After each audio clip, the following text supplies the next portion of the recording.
জয় মা নাগমাতা রানী।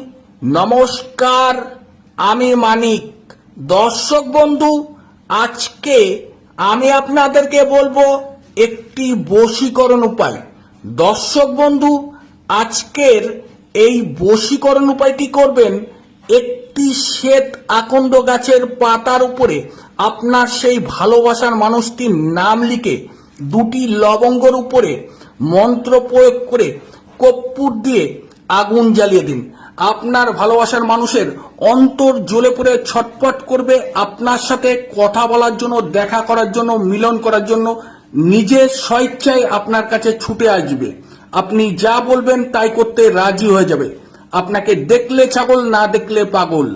হয়তো দর্শক বন্ধু, আপনার সেই মনের মানুষ খুব রাগী, জেদি, অহংকারী, রূপসী, সুন্দরী।